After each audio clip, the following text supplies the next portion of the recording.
សួស្តីអ្នកនរគ្នាខ្ញុំ Kaizen ហើយខ្ញុំក៏ជា developer មួយនៅក្នុងស្រុកខ្មែរដែរដែលបានធ្វើ game នេះទេអូមកហូបពេញបាត់ហើយចឹងទេរួយជេគេហើយនឹង game នេះផងដែរហើយញ៉ាំនេះដែរខ្ញុំនឹងបរៀនអ្នកនរគ្នាអំពីការសរសេរកូដនៅក្នុង Roblox ជាដំបូងបើអ្នកទាំងអស់គ្នាមិនដឹងថាត្រូវ download Roblox Studio មិនដែរឥឡូវយើងចូល website ហ្នឹងទៅជាដំបូងយើងឃើញផ្ទាំង website បែបនេះហើយយើងគ្រាន់តែចុចពាក្យ create នេះទៅពេលដែលយើងចុចហើយយើងនឹងឃើញពាក្យ download យើងគ្រាន់តែចុច download ទៅហើយពេលអ្នកទាំងអស់គ្នា download ហើយ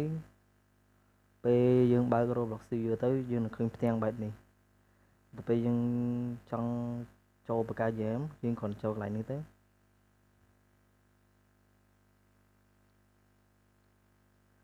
ហើយបន្ទាប់វានឹងឃើញបែបនេះអ្នកទាំងអស់គ្នាចុចកន្លែងហ្នឹងហើយអ្នកទាំងអស់គ្នានឹងឃើញមានដូចជា workspace player sliding អីហ្នឹងហើយ part អីហ្នឹងតែខ្ញុំនឹងអត់និយាយអីច្រើនទេខ្ញុំនឹងនិយាយតែអ្វីដែលសំខាន់ហើយអ្នកទាំងអស់គ្នាត្រូវរៀនអញ្ចឹងណាតែជាដំបូង workspace ហ្នឹងមិន workspace ហ្នឹងគឺជាអ្វីដែលយើងឃើញនៅក្នុងនេះហ្មងឥឡូវថាដូចថាខ្ញុំបង្កើត part នេះមួយទៅ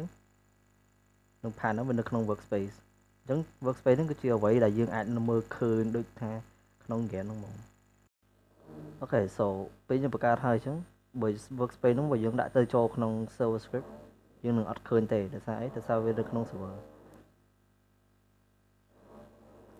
តែជាទូទៅយើងអត់ត្រូវដាក់វានៅក្នុងនេះទេទោះត្រាតែយើងត្រូវការវាជាចាំបាច់ហើយបើអ្នកទាំងអស់គ្នាអត់ឃើញផ្ទាំង property នេះទេអ្នកទាំងអស់គ្នាអាចចូលទៅខាងនេះបានទេយើងគ្រាន់តែចុច property ទៅ explorer ហ្នឹងសម្រាប់យើងមើល service នៅក្នុងនេះទាំងអស់យើងរៀនយល់ពី property នៅក្នុង object មួយដូចជា part នេះវាមាន object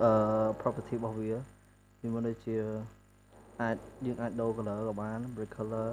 យើងអាច cast shadow ក៏បាននេះដូរ color ដូចគ្នាដែរគ្រាន់តែវាស្រួលជាងហើយ material ហ្នឹងដូចយើងដាក់ឲ្យឃើញដូចចង់ឲ្យផាននឹងខ្លាយទៅជាថ្មក៏បានចង់ឲ្យវាខ្លាយទៅជាដីក៏បានmud ឬក៏ neon ហ្នឹងអ្នកទាំងអស់នៅក្នុង studio វាឃើញចឹងហើយតែពេលយើងចូល play ទៅឃើញវាខុសគ្នាចឹងវាចាំងថ្លាចឹង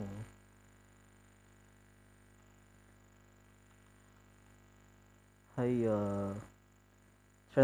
transparency ហ្នឹងយើងធ្វើកុំឲ្យមិនមើលឃើញហើយនឹងមើលឃើញអញ្ចឹងយើងអាហ្នឹងក៏យើងអាចកែបាននៅក្នុង script អញ្ចឹងហ្នឹងព្រោះវាសំខាន់សម្រាប់ game នីមួយហើយ lock នេះគេ lock ហ្នឹងយើងទៅពេលយើងចុច lock ទៅយើងអាចប្រើវាបានដែរទោះត្រាតែយើងចូល property វាហើយយើងដោះវិញឬក៏ពេលវាជាប់ lock អញ្ចឹងយើងអាចចុចកន្លែង workspace មួយមកហើយចុចកន្លែង click object នេះហើយតោះមកយើងគ្រាន់តែចុចដោះវាវិញទៅហើយអញ្ចឹងយើងអាចប្រើបានវិញអូខេ so នៅក្នុង collision ហ្នឹងវាមានដូចជា can collide can touch ហើយនៅមួយទៀតនៅ anchored ខ្ញុំនឹងបញ្យល់3ហ្នឹងអូខេ so can collide ហ្នឹងបើយើងដាក់ on ទៅយើងអាចដាក់បុកវាបានតែបើយើងដាក់វា off យើងនឹងដើរទម្លុះវាអូខេ so anchored ហ្នឹងបើយើងដាក់វា off ពេលយើងដាក់វា position អញ្ចឹងទៅឥឡូវយើងដាក់វាឲ្យខ្ពស់ហើយមើលអ្នកនរគ្នាមើលវានឹងធ្លាក់តែនេះធ្លាក់ទម្លុះដោយសារអីដោយសារយើងបានដាក់ can collide ហ្នឹង off ដល់ពេលយើងដាក់ can collide off ហ្នឹងទៅវានឹងទម្លុះនៅអ្វីដែលនៅក្នុង workspace ហ្នឹងតែបើយើងដាក់ anchored on វានឹងអត់ធ្លាក់ទេហើយមួយទៀតcan collide តែពេលយើងដាក់វា off ហ្នឹងទៅយើងដើរបុកទម្លុះវា ហើយ can touch ហ្នឹងមិន can touch ហ្នឹងគឺយើងប្រើសម្រាប់ប្រើជាមួយ script អាហ្នឹងចាំខ្ញុំធ្វើនៅវីដេអូខាងមុខទៀតឲ្យអ្នកទាំងអស់គ្នាដឹងហើយមួយទៀតខ្ញុំនឹងយល់អ្នកទាំងអស់គ្នាពី tool ទាំងលើនេះឲ្យអ្នកទាំងអស់គ្នាដឹងខ្ញុំភ្លេចប្រាប់ select នេះយើងសម្រាប់ select លើ object ណាមួយដែលយើងចង់ select ចឹងហើយយើងអាច move បានហើយបើ move វិញយើងអាច move ទៅចេះក៏បានទៅចេះក៏បានទៅលើទៅក្រោមក៏បានតែយើងអាច move ដូចអា select នេះបានទេយើងអាច move វាចេះដោយសេរីបានទេយើងអាច move បានតែចេះឬក៏ឆ្វេងទៅស្ដាំទៅក្រោយទៅត្រង់ឬក្រោមឡើងលើហើយ select scale sorry scale ហ្នឹងដូចយើង scale part យើងចង់ឲ្យវាវែងក៏បានយើងចង់ឲ្យវាធំប៉ុណ្ណាក៏បានដែរឬក៏ចង់ឲ្យវានិយាយទៅអាហ្នឹងវាអញ្ចឹងហ្មងវាអាច scale បានធំអញ្ចឹងអធិស្ឋានផងអ្នកនរគ្នានេះគឺជាវីដេអូខ្ញុំទី1ហើយខ្ញុំអត់សូវចេះយល់មកទេតែខ្ញុំនឹងខំប្រឹងបន្តហើយ rotation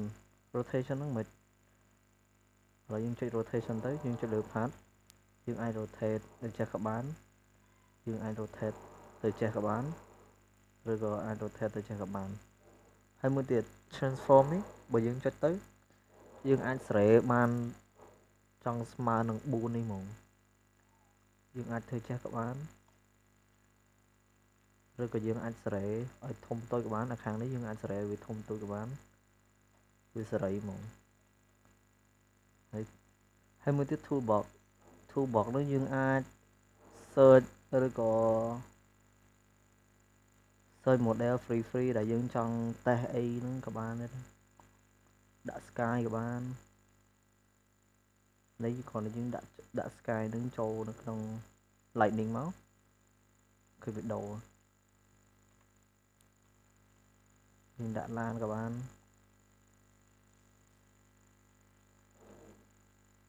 ចង់ដាក់អីក៏បានអាហ្នឹងស្រេចទៅយើងអូខេអ្នកនរគ្នាវីដេអូខ្ញុំមានតែប៉ុណ្្នឹងទេបើអ្នកនរគ្នា